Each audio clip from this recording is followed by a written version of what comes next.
Have you ever listened to American news and thought, why is this so fast and so hard to understand?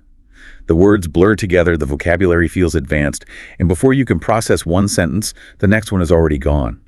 But what if you could train your ears to keep up, to understand the rhythm, the tone, and the real meaning behind the headlines? In this episode, you're not just listening to news, you're learning how to decode it like a pro. From common news phrases to real listening strategies, we'll help you turn confusion into clarity. Get ready, because this is where your English listening level truly levels up. Hello and welcome to your YouTube channel, Learn English Lab. Today's podcast topic name is Understanding American News English Advanced Listening Practice for Fluency. And I am so thrilled we're doing this deep dive today because this is right where so many advanced learners just hit a brick wall. Oh, absolutely. It is, well, it's a universally humbling experience, honestly. You know, you've been years studying, you build up this great vocabulary, you can read dense literature. Right, you're reading academic papers and feeling great. Spot on. But then you turn on a 24-hour news broadcast and your confidence just evaporates in like 15 seconds. And that's because you're dealing with the sheer speed, the dense information, and this really specialized vocabulary all at once. It's like a perfect storm of cognitive overload. Yeah, overload is the perfect word for it. But the core thesis of our discussion today is actually really optimistic, because that intense disorientation you feel when watching the news, it's not a sign that you're failing at English. It's actually the exact starting point for achieving a genuine real-world fluency. I love that perspective. Yeah. Because our mission for this deep dive is to help you, the listener, move beyond that incredibly frustrating feeling. You probably know the exact sensation, right? Where you're listening to a broadcast and you actually recognize every single individual word, the nouns, the verbs, everything. But somehow the meaning is just gone. Yes. By the time the anchor finishes the sentence, the overall message just vanishes. So today we are unpacking why that happens and, more importantly, how to fix it. And we really should start by looking at why American news is such a massive deal for integration. Like, if you want to really fit into an English-speaking country or, say, a highly competitive global workplace, you need this. It's not just about knowing the weather forecast. No, it's the whole culture. Without a doubt. The language used in the news dictates workplace conversations. It sets the tone for small talk and social settings. If you can't decode it, you're basically locked out of this huge shared narrative that native speakers use to, build rapport every single day. So true. And this brings us to what we might call the fluency myth, which is something I bet a lot of our listeners struggle with. The idea that if you just master more grammar or memorize 1,000 more vocabulary words, your listening fluency will just automatically switch on. That makes perfect sense why people think that, because of how we're taught in school. But it's totally false. True listening fluency isn't just this giant database of words in your head. It's about processing language in real time, under pressure, and usually with incomplete information. Right, because when you're reading, you have time. You have total control. You can stop, reread a sentence, analyze the grammar. But when a news anchor is talking at 160 words per minute, you don't have that luxury. You have to synthesize meaning on the fly. Okay, let's unpack this and put it into a real-world scenario for you guys listening. Imagine you're in a big corporate meeting, people are getting coffee, opening laptops, and a colleague just casually asks, "Hey, did you catch the latest on the policy changes?" Oh, that is such a classic scenario. Right, and everyone instantly nods, and they start sharing these nuanced opinions about the policy. Meanwhile, you're sitting there and your brain is just frozen, because you're still mentally trying to translate the headline you heard on the radio 20 minutes ago. Or you're stuck decoding the words while everyone else is analyzing the concepts. And the social weight of that gap is just huge. It really is. But wait, so you're telling me that drilling more vocabulary flashcards and memorizing more grammar rules won't actually help you survive that workplace meeting? I am, because it's not an issue of how many words you know. Think of it like a computer.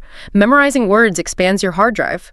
But real-time comprehension, that's your RAM, your active memory. Oh, that is a great way to put it. You can have a massive hard drive, but if your RAM is too small, the computer crashes when you try to run a heavy program. And News English is the ultimate stress test for your cognitive RAM. It's formal, it's fast, and it assumes you know the cultural context. If you can handle the news, honestly, you can handle anything. So if a massive vocabulary isn't the magic key, there has to be a different mechanic at play here, right? Yeah. Because native speakers aren't sitting there flipping through a mental dictionary while watching CNN. They absolutely are not. And that brings us to the underlying engine of fluency, which is pattern recognition.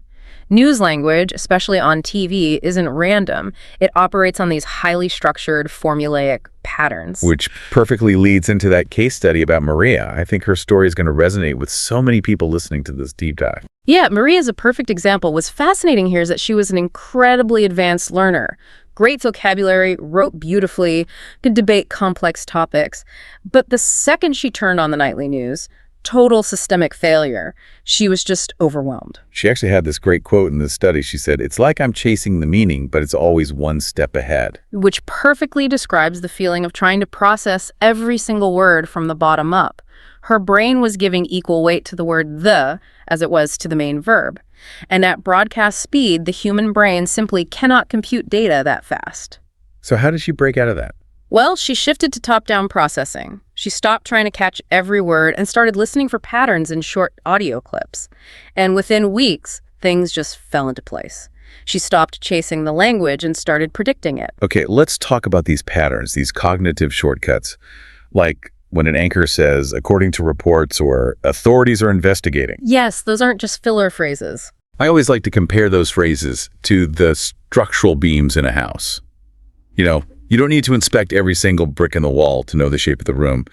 Once your brain spots the structural beam, that formulaic phrase, it starts predicting the meaning before the sentence even finishes. You hit the nail on the head. That predictive ability is the true marker of fluency. When you hear authorities are investigating, your brain lumps that whole phrase into one unit of meaning. You don't translate the four words individually. And that frees up your RAM to catch the actual new details, like where the incident happened.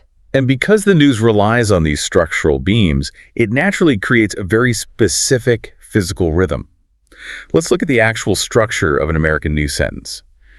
It's heavily engineered to be clear and authoritative. It really is, and they do that through what we call front-loading. Like, in a surprising turn of events, the company announced, boom, right at the beginning, your brain gets this massive alert that something unexpected happened. You don't even know the details yet, but you're primed for it. And that deliberate structure acts as a safety net.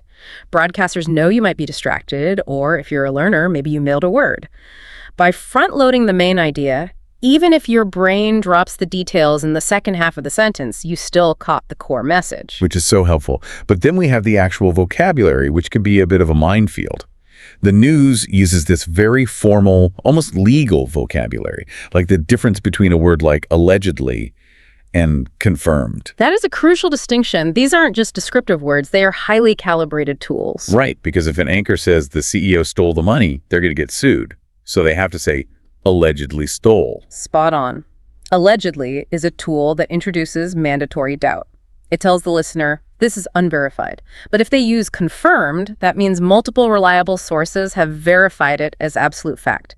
If a learner misses the word allegedly because of the speed, they might mistake a rumor for a historical fact. And then there's the tone of voice.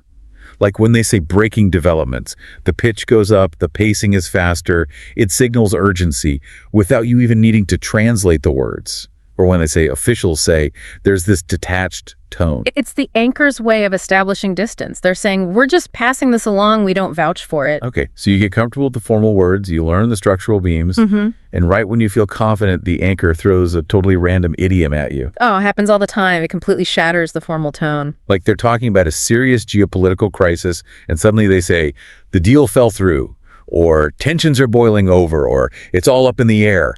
Imagine being a learner trying to translate tensions are boiling over, word for word. By the time you mentally picture a pot of boiling water, the anchor is already 3 sentences ahead. And that's what I think happens to a lot of advanced learners. It's not that they don't know it's a metaphor. It's that the literal translation attempt causes what I like to call a cognitive buffer overflow. A buffer overflow. That is a brilliant way to model it. Yeah, your brain pauses its normal parsing engine, runs a lookup for the idiom, and by the time it finds the meaning, the audio stream has moved on. The data packets just drop. Without a doubt, which is why you need deep familiarity with these idioms. Native speakers don't picture the boiling water anymore. The phrase has become an emotional shortcut. Once you internalize it as a single chunk of meaning, it actually speeds up your comprehension instead of derailing it. But you know, while American news has this very aggressive, front-loaded, boiling over style. Not all English news broadcasts do that. Here's where it gets really interesting, because we have to talk about the global English news landscape. We do, because it varies drastically. The style a news organization uses tells you so much about the cultural psychology of that country. So American news is all about immediacy and impact. It's direct. But what happens if you tune into British news, like the BBC? The contrast is striking. British news goes for a much more measured, understated tone. They don't yell at you to show authority. They use this calm, institutional objectivity. And they use a lot of dry humor and understatement, which can really confuse learners used to American hyperbole. Oh, definitely. Like if there's a catastrophic blizzard in the US, the American anchor says, a historic, paralyzing storm. But a British newsreader might just say, well, it appears the weather has been rather uncooperative today. And to an untrained ear, it sounds like a minor inconvenience, but the understatement is actually conveying the severity of the crisis. And then you have Australian news, which is a total hybrid. Yeah. How does that fit in? It blends the formal reporting of British and American news with a very relaxed, egalitarian culture. They value being approachable, so Australian anchors will just casually drop colloquialisms into serious reports. The line between professional newsreader and everyday person is much thinner. Which brings up this massive concept of framing. The news isn't an objective mirror, it's a subjective lens, and the words the anchor chooses literally shape that lens. Think about a group of people marching in the street. If the anchor calls them protesters, what do you feel? You feel like it's an organized group with a legitimate, maybe political grievance. Right. But what if they call them demonstrators? Or what if they use the word mob? The entire moral framing shifts. Demonstrators is neutral, but mob. That implies chaos, lawlessness, and danger. The physical reality didn't change. It's still people in a street.